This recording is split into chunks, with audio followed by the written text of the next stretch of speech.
olá Floripa, olá Brasil, olá mundo, eu estou aqui André Patunas, este é o programa Vida Inteligente. Hoje dando sessão de continuismo à nossa questão de Egito, né? Que o nosso convidado tem tratado muito bem. Hoje nós vamos falar sobre as tecnologias, a tecnologia do Antigo Egito. O que tem, que legado o Antigo Egito nos deixou em termos de tecnologia? Eu tenho certeza que você vai se surpreender. O Egito ainda, como já disseram anteriormente, eu acredito, isso é crença, eu sei, mas dizem que a maioria das coisas sobre o Egito sequer foi revelada ainda. Está tudo oculto sobre aquele monte de terra, um monte de areia que tem ali. Já pensou? 3.000 anos de sedimentação em cima, fora as coisas que eles queriam realmente velar, né? deixar quieto. Eles não tinham interesse assim em falar, olha, no futuro a civilização vai estar aí pesquisando sobre a gente, nada disso. Eles tinham as crenças deles, a religião deles, e eles queriam, era isso que interessava, a vida eterna e tudo. Não dá para deixar para o futuro, para a mídia explorar isso. Então, sem mais demoras, vou trazer meu querido amigo e irmão Paulo Iannuzzi para falar com a gente sobre as tecnologias do Egito. Como é que você está, meu irmão? Você está bem? Tudo bem? É um prazer recebê-lo aqui novamente. Olá, querido, como vai? Tudo bem? Melhor agora. Estou melhor agora com você e com todos vocês aí. Mais uma vez, muito obrigado pelo convite. É com muita alegria e satisfação que eu participo aí do teu programa, que já tem bastante tempo. Ainda não é milenar, mas vai chegar lá. Vamos lá. Né? Vai saber, né, com a tecnologia de hoje? Pois é. E a gente não sabe nem como vai ser daqui a 1h30, quanto mais, né? Enfim, muito obrigado a todos vocês que estão aí nos assistindo, apoiando, prestigiando, investindo seu precioso tempo nesse trabalho. Muito obrigado. O Paulo, hoje nós trouxemos, ele mandou um material.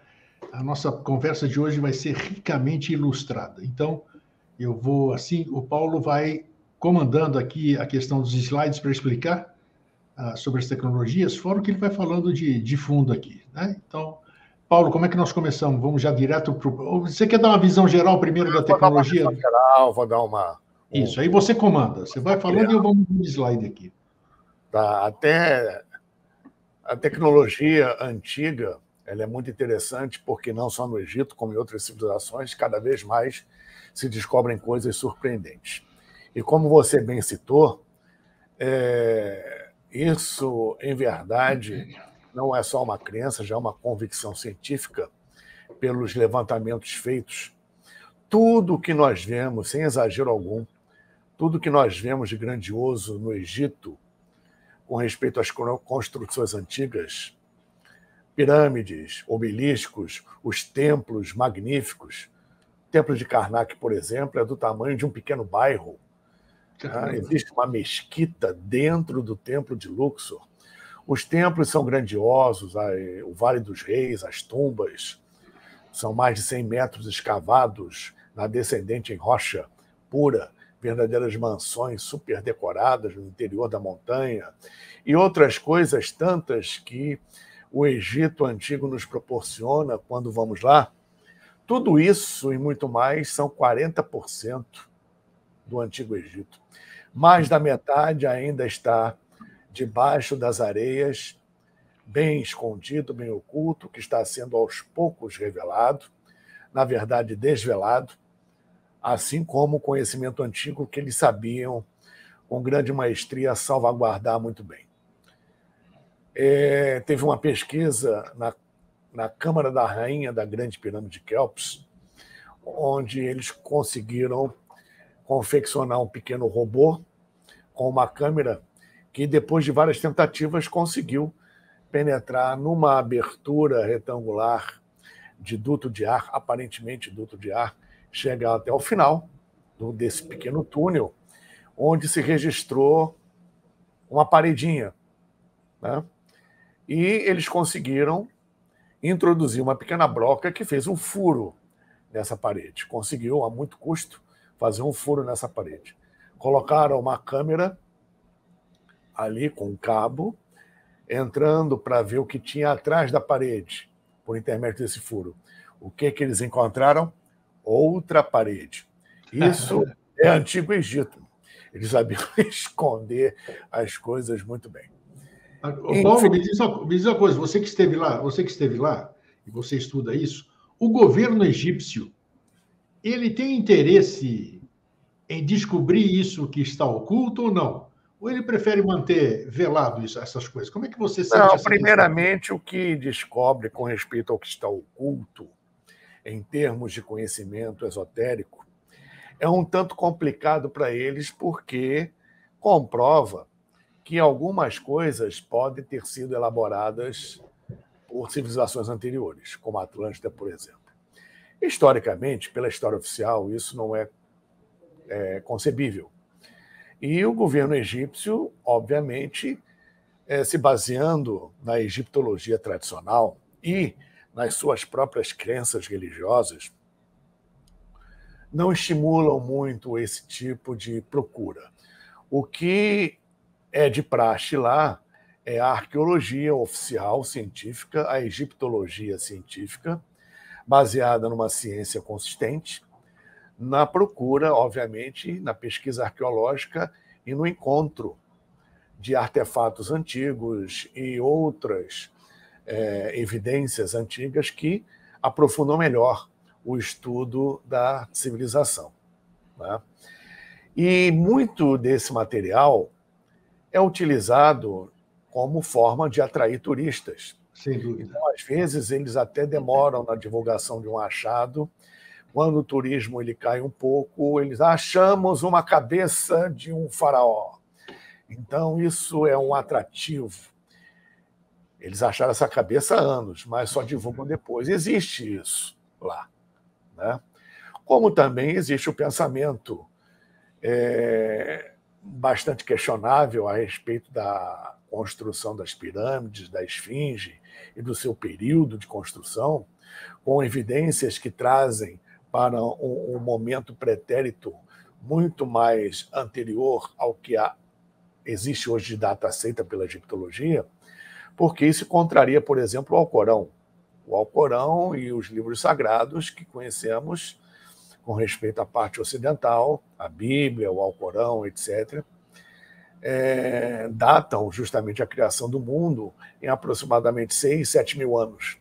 Como pode existir algo anterior a isso? É verdade. Então, é uma situação bastante delicada também, sob esse ponto de vista, tratando-se ainda mais de um país muçulmano, basicamente muçulmano, né? Então, em base, esse conhecimento oculto, quando aflora, ele permanece oculto ou então é colocado sob uma outra ótica. Com certeza. Né? De base egiptológica, científica e arqueológica. Vamos lá, pode continuar, Paulo. Vamos lá. Então, nós vemos, justamente por conta, e devemos dar louvor a esse trabalho hercúleo, porque realmente a arqueologia, e no caso específico a egiptologia, são ciências que exigem um esforço, um trabalho contínuo e bastante elaborado, com bastante estudo e bastante penoso com respeito ao esforço físico. Não é fácil no Antigo Egito você entrar por câmaras que podem desmoronar, lugares que são super estreitos, ar que está viciado por muitos anos, em meio a pisos de pedra com areia, onde escorpiões, cobras se escondem. Inclusive, nas escavações, em primeiro lugar, que entra nos túneis, são elementos ali da região, contratados, árabes do local, contratados para, pela sua interação com esses animais, verificar e retirar cobras, escorpiões, etc. Né? Primeiramente, como se fosse o batedor, né?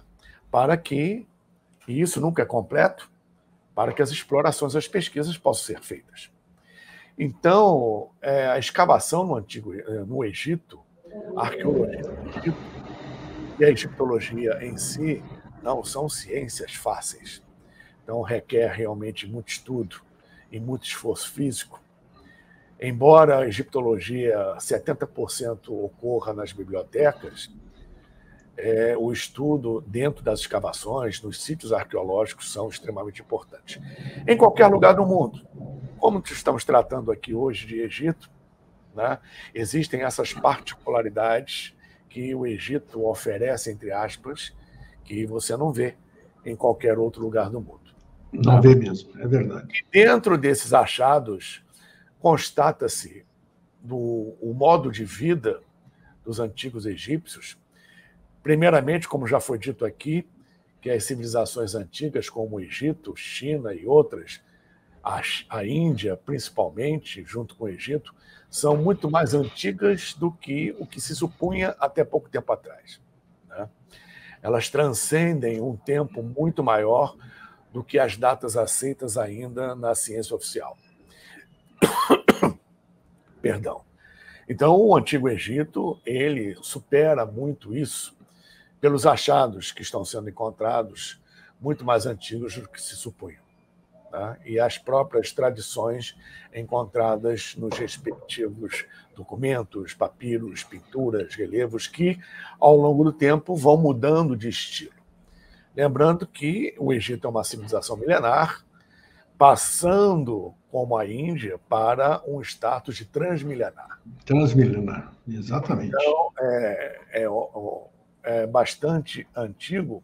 E o interessante é que, quanto mais antigo, maior o recurso tecnológico que os egípcios dispunham, né?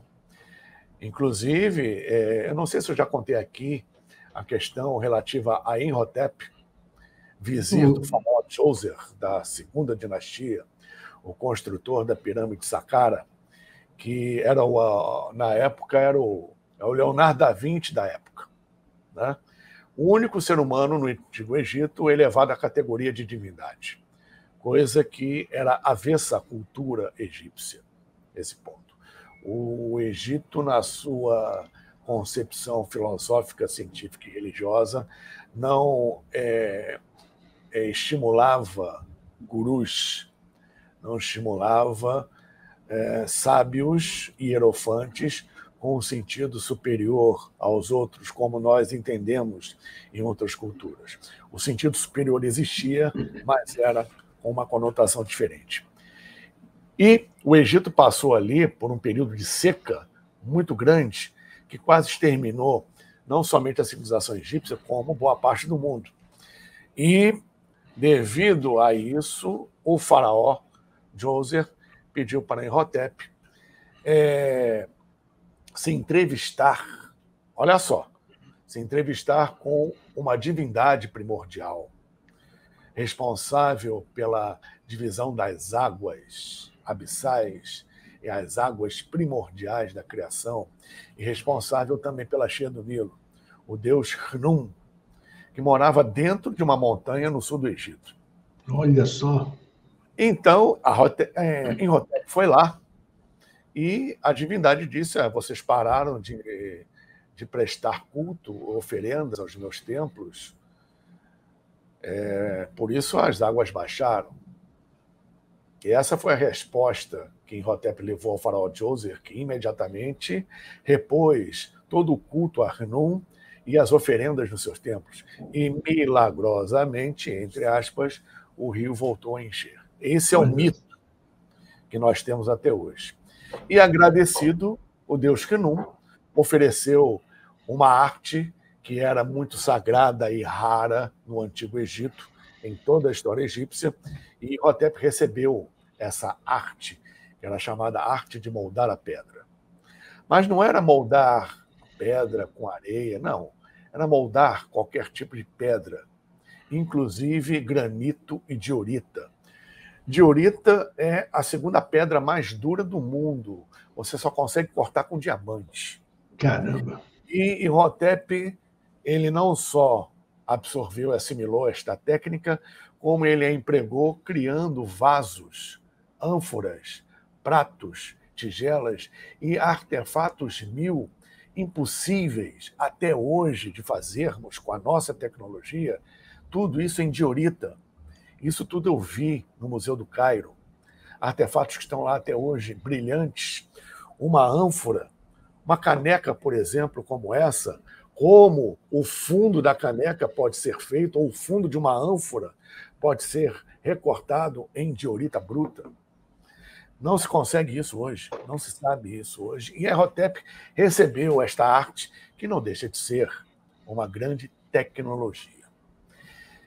E ficamos, e a comunidade científica também fica, em dúvida de como os egípcios aprenderam a fazer isso, qual a técnica, de onde eles tiraram isso, e, principalmente, as ferramentas, que é o grande dilema hoje entre a arqueologia, a egiptologia e a engenharia. Enquanto os arqueólogos egiptólogos acham um determinado artefato e dizem, olha, foi com esse martelo, esse cinzel que eles cortaram essa pedra. O engenheiro chega e diz, impossível, esse material não faz isso na pedra. Me apresenta o material que faz, porque esse aí que você está me apresentando não faz isso na pedra. E mais, não só no Egito, como aqui na América do Sul, nas cidadelas incas e principalmente na cidadela de Pumapunco, na Bolívia, ao lado de Tiahuanaco, próximo ao lago Titicaca, foram pesquisadas nessas pedras o corte em diorita e em granito, assim como foi pesquisado no Egito, a assinatura microscópica do corte não se assemelha a corte por água, a corte por metal e nem a corte por laser. Não se sabe como foi cortada a pedra. Que coisa, hein? Não só o corte, como furos, rombos cilíndricos perfeitos que encontramos em vários artefatos e em grandes portais de pedra no Egito. Isso eu vou apresentar aqui, né? Então, nós vamos fazer um apanhado geral sobre tecnologia no Antigo Egito, milenar, que surpreende e, às vezes, ultrapassa o que temos hoje, como foi citado aqui. E outros se igualam ao que temos hoje, descobertos muito recentemente. Poxa, que bacana, hein? Vamos lá. Então, Eustáquio, eu vou pedir a você, querido, que comece a exposição de slides e eu vou comentar. Vamos lá. Aqui, por exemplo, temos a matemática perfeita com a espiral logarítmica de Fibonacci aparecendo de várias maneiras na Grande Pirâmide de Quéops e também no alinhamento das três pirâmides, Quéops, Khafre e Miquerinos, respectivamente em egípcio antigo, Rufo, Khafra e Menkaure. Né?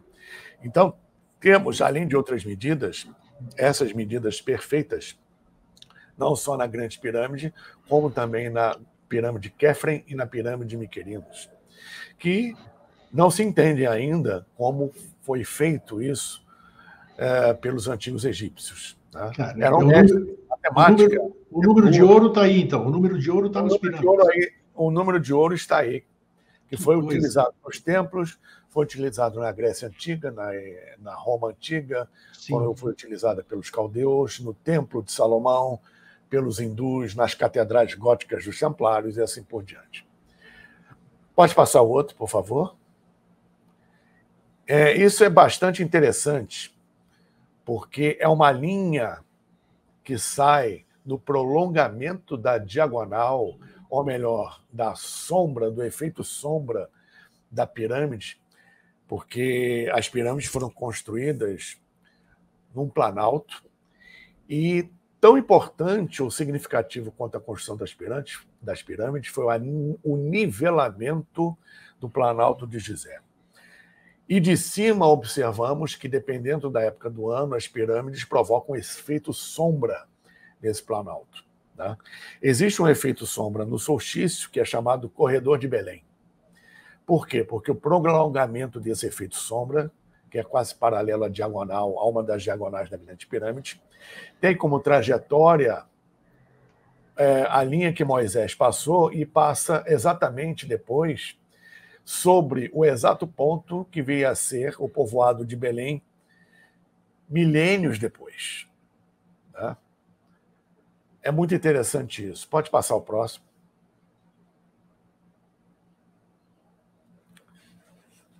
Bom, Aqui nós temos um vaso em alabastro, usando uma técnica antiga perfeita, que também hoje em dia não se conhece, em que nós observamos dentro do vaso, como se fosse uma marca d'água, uma cena do faraó com a rainha.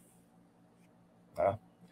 Quando a lamparina é acesa, a imagem de dentro ela aparece nitidamente. Tá? A lamparina é acesa com óleo, com uma chama, e o que nós vemos aqui em marca d'água aparece nitidamente quando acende a lamparina. Não se sabe como eles fizeram isso. É uma peça de extrema tecnologia e de extrema beleza, quando você acende a lamparina, principalmente. Né? Você chegou a ver essa peça, Paulo? Não vi essa peça. Essa peça, infelizmente, não vi. Mas ela está catalogada no Museu do Cairo. E, enfim, ela é de extrema beleza quando ela fica acesa, num ambiente, obviamente, escuro, porque ressalta a imagem que nós vemos em papiros, que vocês podem observar detalhadamente aí, em marca d'água, quando ela está apagada. Pode passar? Aqui, aludindo ao que eu mencionei anteriormente, nós vemos, em verdade, de cima, o formato da pirâmide, que ela não é quadrada, ela é octogonal. Tá? Cada lado da grande pirâmide tem uma pequena invaginação de uma reentrância de um côvado de lado. O que provoca, aqui a figura é exagerada para mostrar justamente isso, o que provoca, né, um efeito sombra, além de outros detalhes com respeito à captação dos tátuas, dos elementos e dos elementais, dos pontos cardeais que a pirâmide concentra, formando a suástica giratória energética. Que loucura, rapaz, que loucura. A tecnologia da Grande Pirâmide ela é fantástica. E encontramos isso, a exemplo da suástica que encontramos na Índia Antiga, relatando ao movimento dos 4 elementos. Isso é produzido pela energia da Grande Pirâmide. Perdão. Então, isso provoca o efeito sombra que eu mencionei. E aqui nós temos, na figura de baixo, o efeito sombra, principalmente à direita, que é o chamado Corredor de Belém. Pode passar. Bom, mas é inquestionável, né? Quer dizer, todo mundo pensa que é acaso, que é uma construçãozinha. Não. Bom, é incrível, rapaz. Você dando esses detalhes aí, você vai ficando boquiaberto. Qualquer um fica boquiaberto com a tecnologia, realmente, com o conhecimento que essa civilização tinha. Nada no Antigo Egito era feito ao acaso. Nada, absolutamente nada. Tinha todo um propósito, principalmente de elevação divina. Pode passar, por favor? Na verdade, eu estou resumindo bastante, por causa do nosso tempo, todo esse processo. Ele é muito mais complexo. Aqui é uma ampliação do Corredor de Belém, que sai da Grande Pirâmide, que passa exatamente no que viria a ser milênios depois, como é que se sabia disso, Moisés sabia muito bem disso, no que viria a ser o povoado de Belém, próximo a Jerusalém, e o ponto da travessia do Jordão. O que faz com que acreditemos que o trajeto no Êxodo foi bem diferente do que é colocado até hoje. Ô Paulo, você falou que foi feita uma terraplanagem aí, foi feita uma adequação do solo, você está falando antes de... O Planalto de Gizé, sim. Minha nossa. O Planalto de Gizé foi todo nivelado antes da construção das pirâmides. Incrível. Que é um trabalho tão hercúleo quanto a própria construção das pirâmides. E foi muito bem nivelado. Tá? Pode passar? Aqui nós temos, descoberto pelo Adrian Gilbert e o Robert Bauval, no seu livro Enigma de Órion, tá? A distribuição das pirâmides. Imaginava-se que as pirâmides, que os egípcios, ou quem construiu as pirâmides, cometeram um erro de cálculo, porque a pirâmide menor, a de cima, a de Miquerinos, está desalinhada, aparentemente desalinhada, com as 3 pirâmides, com as outras 2 pirâmides, Quéops e Quéfren, tá? Que tem um alinhamento diagonal perfeito. descobriu-se que, em verdade, esse posicionamento reproduz o cinturão de Órion, da constelação de Órion, que nós aqui no Brasil chamamos de as Três Marias, como era em 10.500 a.C. Então, se existe esse posicionamento, estrela não muda de lugar e não mente, ela muda de lugar com um período muito extenso em relação à nossa sobrevida, por exemplo. Por que marcaria esse ponto se elas, pela egiptologia, teriam sido construídas 8.000 anos depois disso? Caramba! Então, nós temos um alinhamento perfeito, não só das Três Marias com o ápice das Três Pirâmides em 10.500 a.C. Essa data leva-se em conta a precessão de equinócios, né? E naquela época a Via Láctea se encontrava no horizonte com o Rio Nilo, como se o Rio Nilo fosse um espelho da Via Láctea, né? Ou seja, todo um planejamento em pedra, ali numa região que na época não era desértica, tá? De um mapa estelar em pedra, assim como nós encontramos em Angkor, no Camboja, como nós encontramos na pirâmide da Bósnia e como nós encontramos no complexo de Teotihuacan e Yucatán, no México, né? Então, não só no Egito, mas no mundo inteiro, com respeito às pirâmides, existe essa correlação com constelações. Pode passar o outro, por favor? Eu estou pasmo, viu? Estou ouvindo aqui e estou pasmo. Qualquer um fica boquiaberto com isso. A gente não faz a menor ideia. A tecnologia antiga era fabulosa. Isso aqui é no subterrâneo do Templo de Dendera. Eu estive lá. É muito pequeno, você não consegue abrir os braços. O teto quase baixa a tua cabeça, né? Ele se distribui em T, com N relevos como esse aqui. Os egípcios eram baixinhos, Paulo, ou não? Não, isso aí era proposital. Não, eles eram, em relação a nós, mais baixos. A Sim. média era 1,65. Ok. Né? Mas esse local era um local, iniciático, e foi ali também que os egípcios esconderam dos romanos o tesouro de Cleópatra, né? Mas, independente disso, nós vemos esses relevos que lembram lâmpadas, lembram artefatos, com os filamentos em forma de cobra. Obviamente, a egiptologia não aceita que isso seja um instrumento tecnológico, e sim objetos de adoração aos deuses. Mas temos o pilar Djed aqui como um elemento de bateria, condutor, e o texto faz alusão à luz de Ra, à luz do sol, que sairia justamente desses objetos que mais parecem lâmpadas. São as chamadas lâmpadas do Antigo Egito. Que incrível.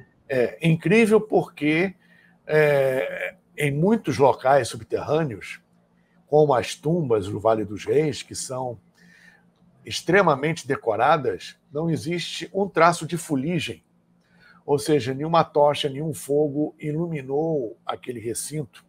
Pois é. E são tão fundos na rocha que jogos de espelhos não são suficientes para levar a luz para lá. Algo iluminou aquilo para os trabalhadores poderem, os artesãos, fazerem o que eles fizeram, né? Pode passar. Fantástico, fantástico. Vamos lá. Aqui um outro exemplo, do mesmo local, um sacerdote segurando a lâmpada. Era uma grande lâmpada. Vocês podem observar ali onde o sacerdote segura, na base da lâmpada, um cabo ou um fio condutor. Pelo menos lembra isso, né? Pode passar. Isso aí já é uma outra figura muito interessante. É uma alusão ao que os egípcios provavelmente tinham e utilizavam, em virtude a tampos de pedra curvos que eles conseguiam fazer, e foram encontradas fendas no solo onde caberiam essas rodas de corte. E muitas pedras foram cortadas ou abauladas por esse instrumento de corte. Mas o que eles usavam para cortar, que não era diamante, não se sabe. Pode passar. Aqui nós vemos 2 egiptólogos com um fio de prumo, não um fio de prumo, aquela régua de prumo, né? Sim, sim. Justamente medindo o desnivelamento da rocha, que foi propositadamente abaulada. Nós observamos a rocha com uma curvatura, isso aí é granito. Não só a superfície é curva, como bem polida. Então, eles aludem à possibilidade daquela roda ter sido responsável por esse efeito na rocha, a rocha ter sido feita curva, propositadamente. Granito. Loucura. Isso aí a gente chama aqui de nivelômetro, né? Que a gente põe no móvel. Isso, exatamente. A palavra correta é essa. Tá. Pode seguir? Vamos seguir? Pode seguir, por favor.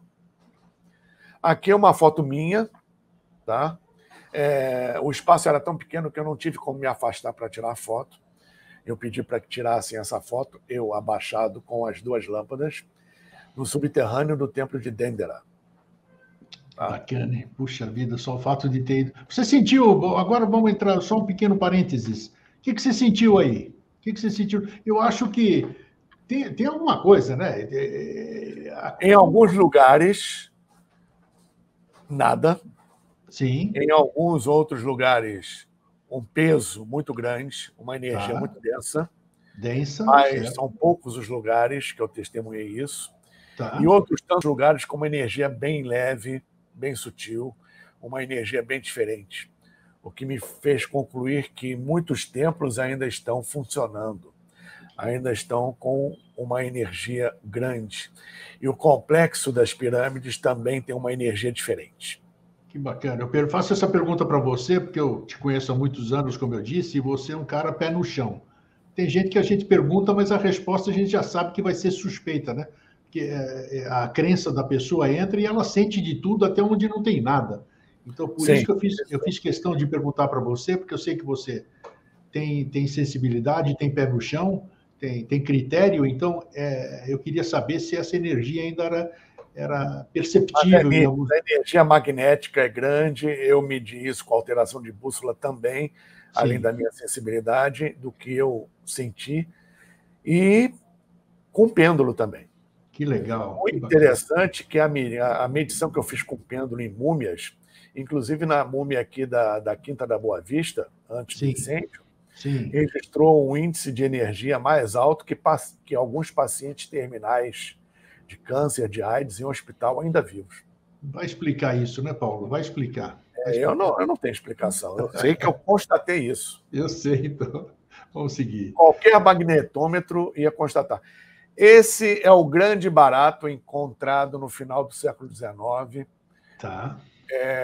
pelo arqueólogo Peter Hansen, mas não me lembro se o nome dele é realmente esse.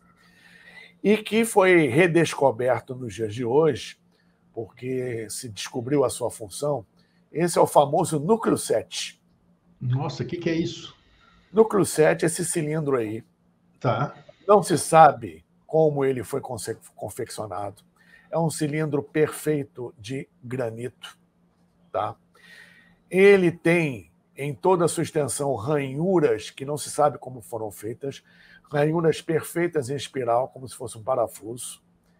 Ele funciona como uma broca para realizar furos perfeitos para isso? encaixes, tipo macho e fêmea, em portais de pedra, em encaixes de pedras de templos e outras finalidades que não se conhecem.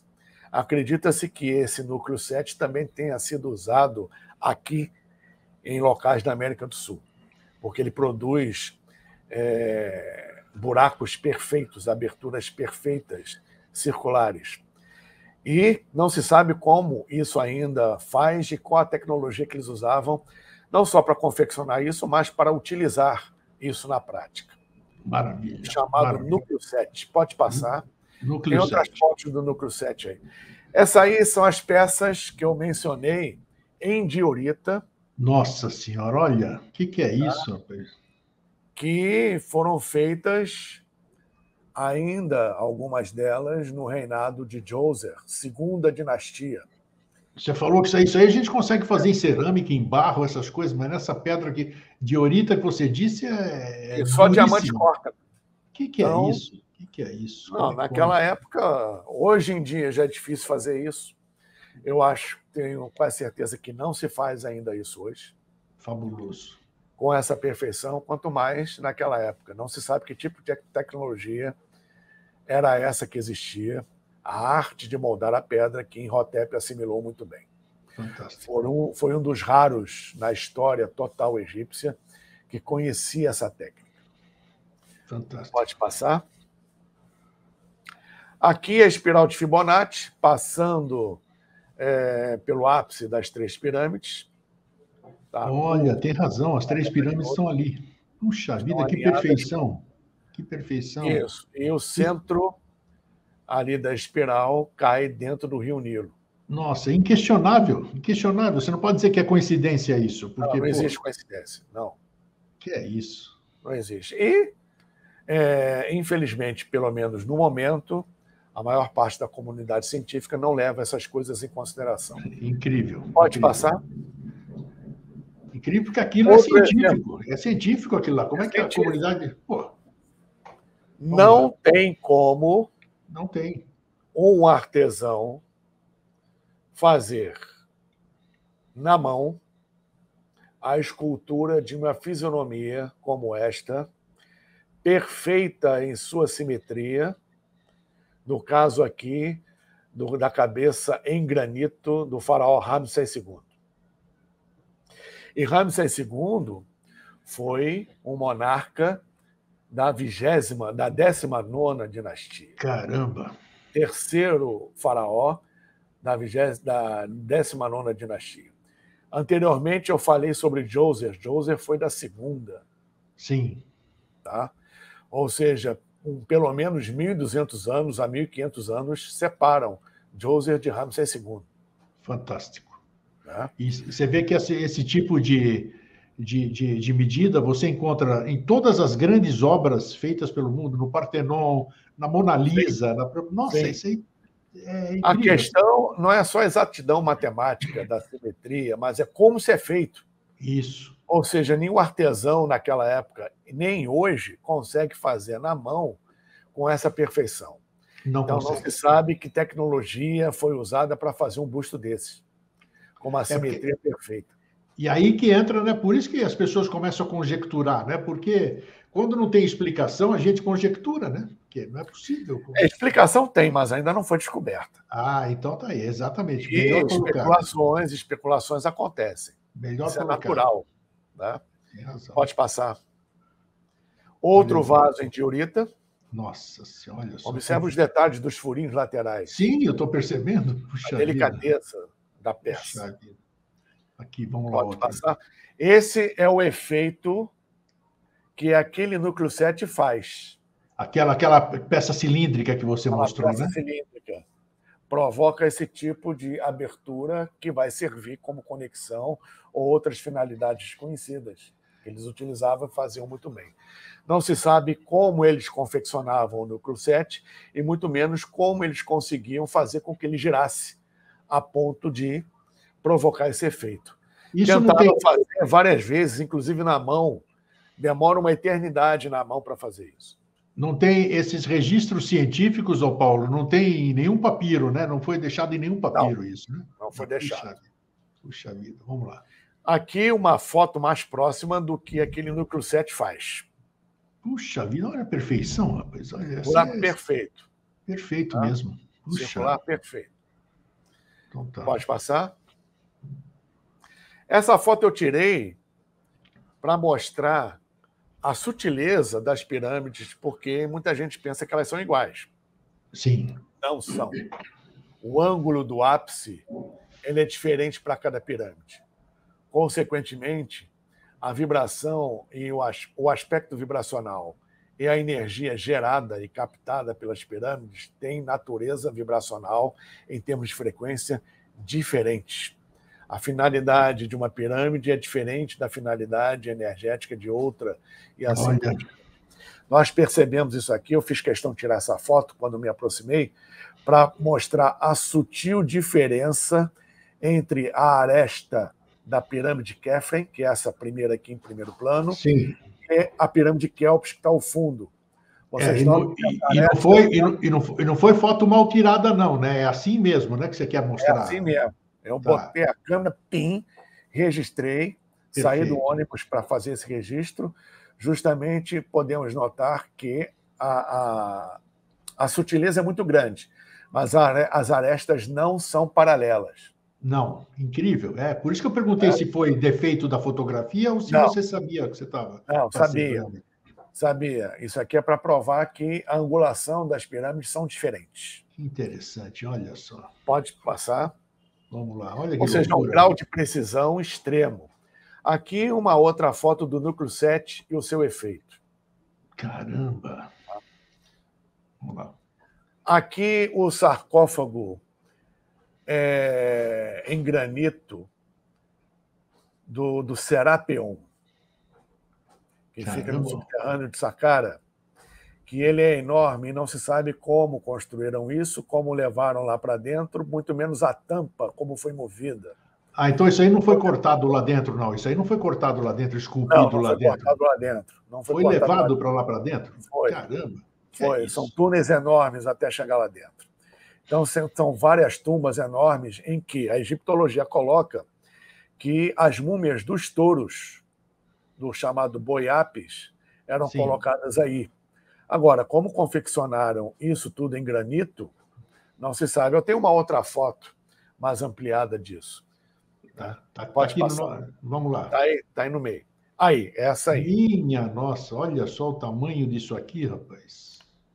Imagina o peso de uma coisa dessa. E quando encontraram, já a tampa tinha sido afastada.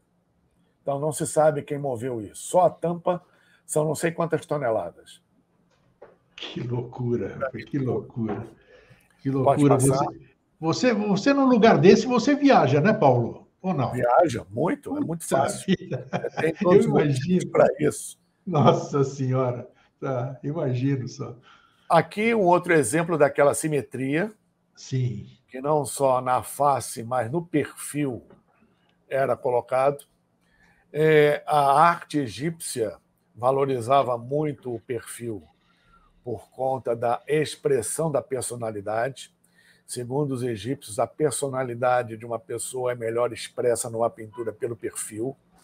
Por isso que nós notamos na arte egípcia, a cabeça está de perfil, o tronco ele está de frente e as pernas também estão de perfil.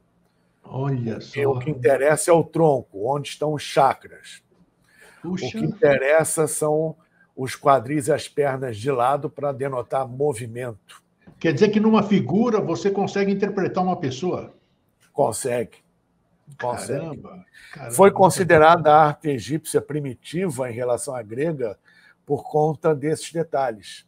Mas só que se descobriu que eram propositais e tinham uma finalidade de serem representados assim. Tanto é que existem pinturas e estátuas magníficas das pessoas sendo representadas, principalmente os faraós e outros, de frente, como na arte grega. Sim. Pode passar. Mais uma foto do núcleo 7. Nós podemos observar ao longo da peça as ranhuras que você falou, né? Está bem aí. Perceptível aqui. O que é isso? Não se sabe como essas ranhuras foram feitas. Pode seguir. Loucura. Aqui uma outra foto daquele sarcófago do Serapeum. Maciço, né? Isso aí tudo é maciço. Né? Tudo é maciço. Caramba, é toneladas isso aí, toneladas. A caixa de baixo, obviamente, é um sarcófago, tem uma abertura para ser colocada ali algo do tamanho de um touro. Né? Sim. Mas não se sabe, e aí vem as especulações que você falou. Eram touros mesmos que eram colocados ali ou eram gigantes? Eis a questão. Então, como sabemos que no período antediluviano tivemos gigantes na Terra, sim, né? E isso está inclusive na Bíblia e outros livros sagrados. Perfeito. Nada impede, já que o Egito é muito mais antigo do que se supõe, que possa ter uma relação com isso. embora não se tenha provado nada, porque todos os sarcófagos foram encontrados, com algumas exceções, vazios. Interessante é como foi movida essa tampa aí. É tão pesada como a parte de baixo. É incrível. Isso aí, como é que vai... E não posso levar um guindaste para um negócio apertado, que aí como é que vai entrar guindaste aí Não dentro? tem como. Tem como. Então, pode passar? vamos lá. Aqui a foto, desculpe, está meio desfocada, é o obelisco inacabado. Um obelisco Teria inacabado. sido o maior obelisco do Antigo Egito. Nossa, sério? É tão grande assim? É. O maior que temos hoje lá, e é só lá, porque os outros distribuídos pelo mundo não chegam à altura do obelisco de Hatshepsut, que ainda está de pé no Templo de Karnak. Sim. O obelisco de lá tem 40 metros. Sim. É maior que a estátua do Cristo Redentor aqui no Rio. Puxa. Esse obelisco é maior ainda.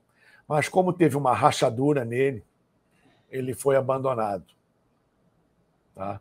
Porque os obeliscos eram uma peça única de granito. Não podia ter uma mancha, não podia ter uma ranhura, não podia ter uma rachadura. Como a pedra rachou, eles abandonaram a obra. Agora, como eles faziam isso? Eles cortavam a pedra na pedreira, talhavam os hieróglifos de uma forma perfeita, parecia carimbo, elevavam isso aí, transportavam 400 quilômetros até o local dos templos. Inacreditável. E colocavam de pé no local definitivo, isso tudo em 3 meses. Alguma coisa tinha, né? Não é possível. Pois é.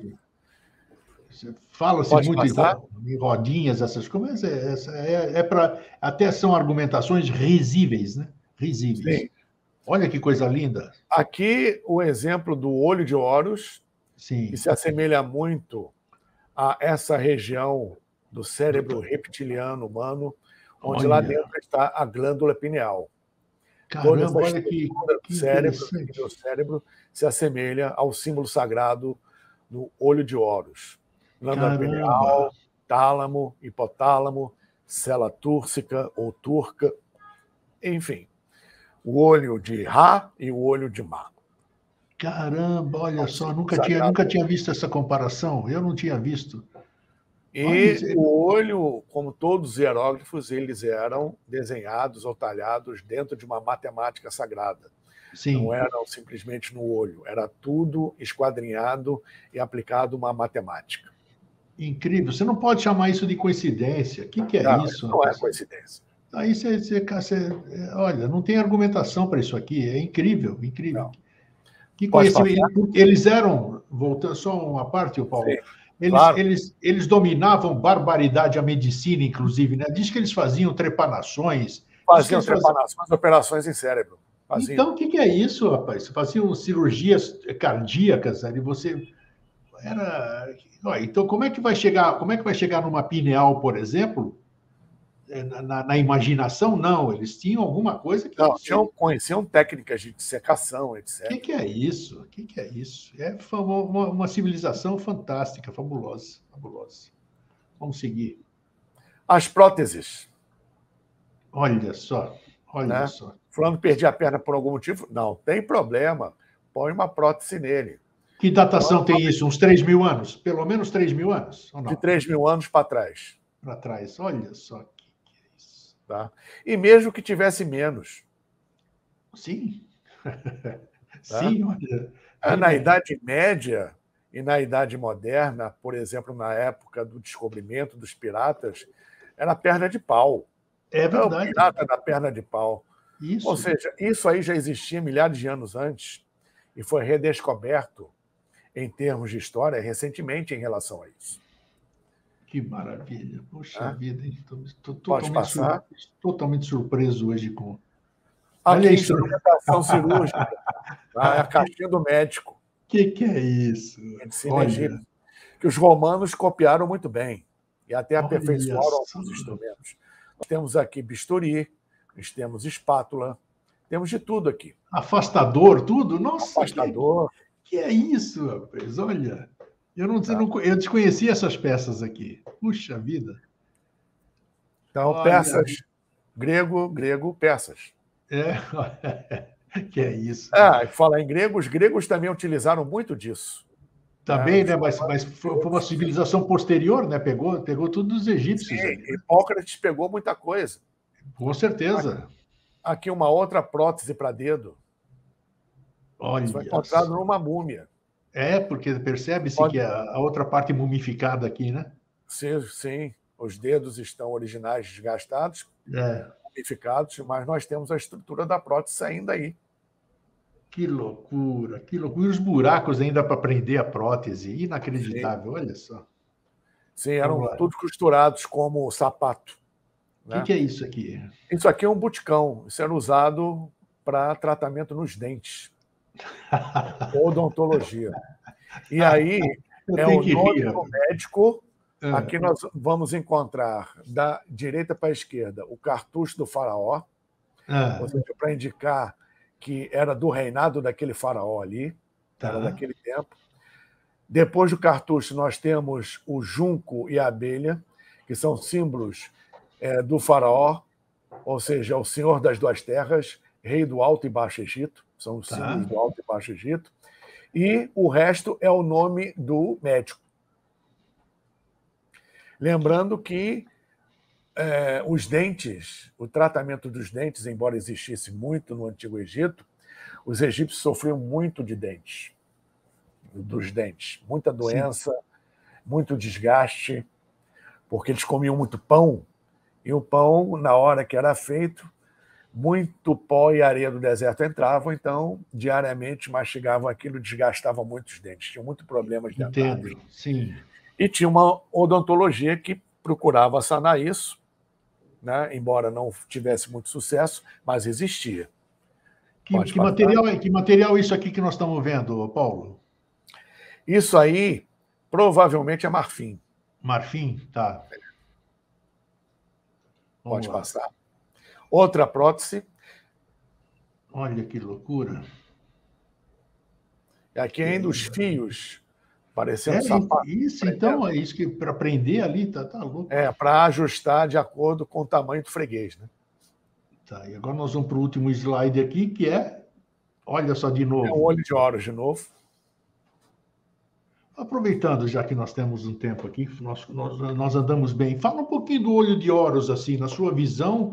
E existe um misticismo e miticismo também, né? Tem muito mito sobre o olho de Horus. O que, na sua opinião, você que é um estudioso em egiptologia, como você vê o olho de Horus? Qual é o significado dele?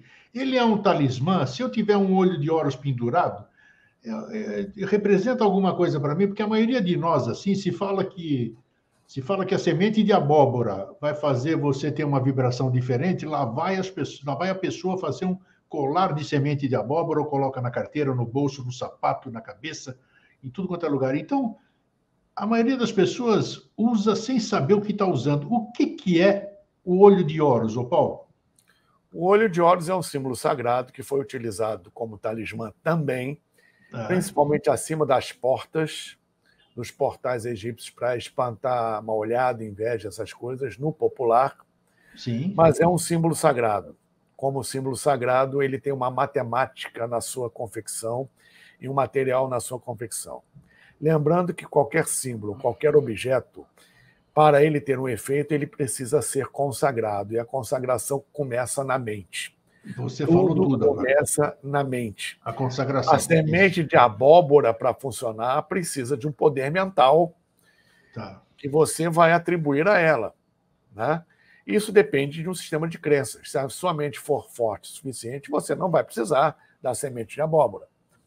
Mas os egípcios utilizavam muito esse símbolo, além de outros símbolos sagrados, como símbolo da vigilância eterna de Deus. Ou seja, a vigilância de Atom, Amon e Ra. Ou seja, o olho que tudo vê. Nada escapa aos olhos da divindade. 1000 olhos nos veem. É uma representação da divindade? Era uma representação da divindade. Era uma representação, principalmente, da vidência e clarividência que só a divindade, ou quem está ligado num aspecto vibracional à divindade, tem. O olho de Horus também representava o chamado terceiro olho, Sim.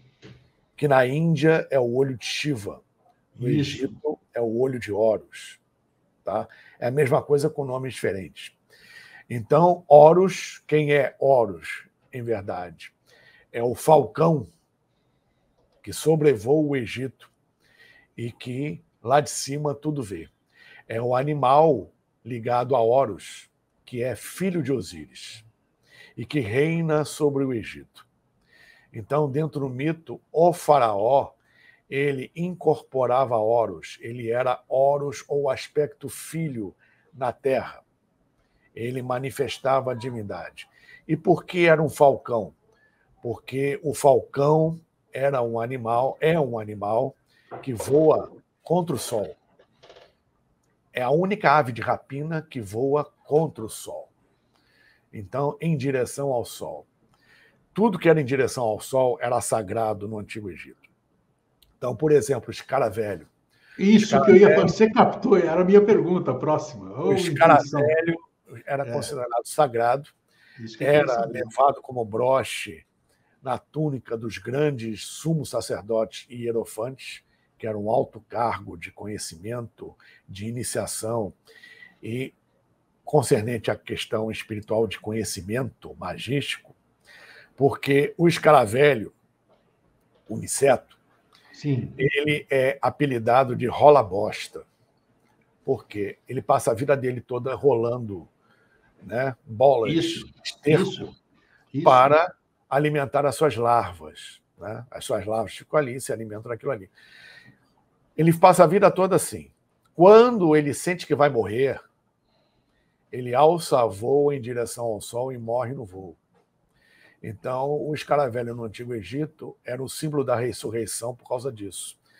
Ele passava, a vida inteira na bosta, mas ele tinha, ao final da vida, o seu lugar ao sol, seu lugar ao paraíso. O pássaro ibis também era sagrado porque ele alçava voo em direção ao sol, assim como o falcão. E o falcão voava mais alto. Né? E o cachorro? O Egito Antigo conhecia a águia. Sim. Mas o falcão, além de mais rápido e voar mais alto, ele voava contra o sol.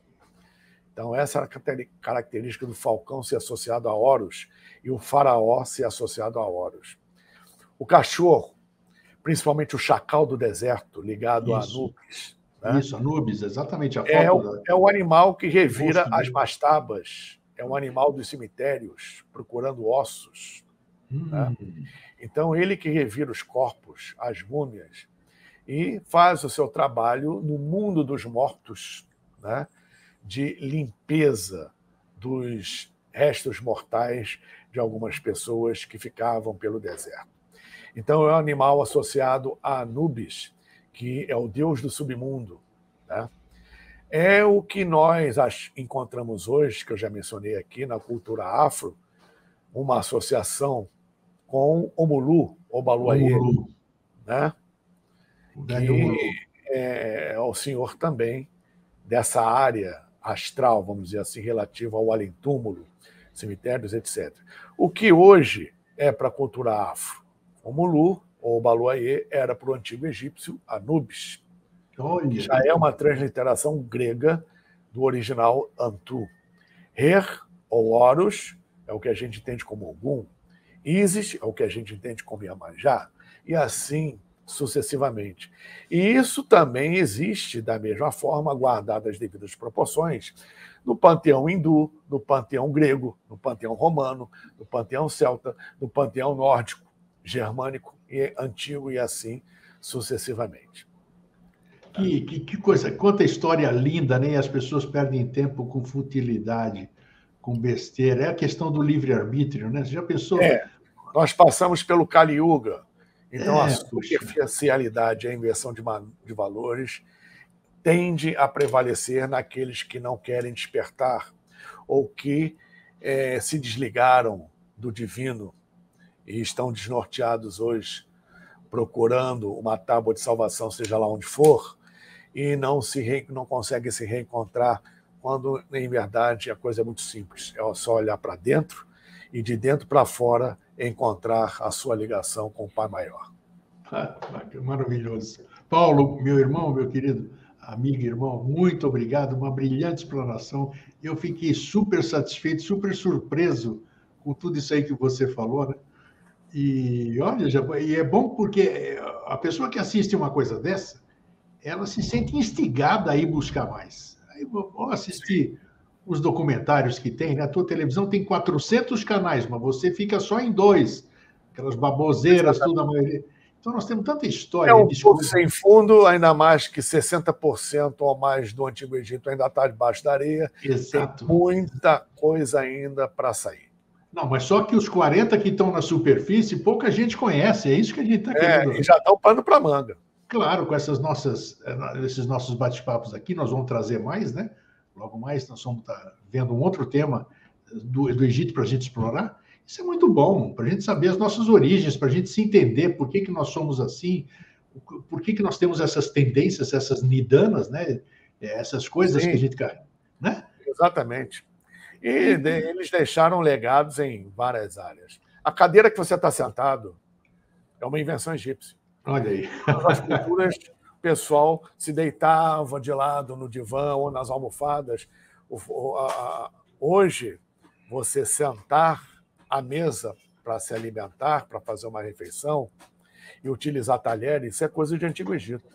Olha que coisa linda. Vamos descobrir mais. Vamos descobrir mais. Valeu, outras... meu irmão. Muito obrigado Valeu, mais uma vez pela sua disposição em nos passar conhecimento aí. E muito obrigado a vocês todos que estiveram aqui conosco até agora. Obrigado. Um forte abraço e até a próxima oportunidade. Tchau. Tudo de bom.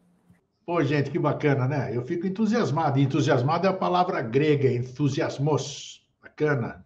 É bom sentir entusiasmo, principalmente nos dias de hoje, né?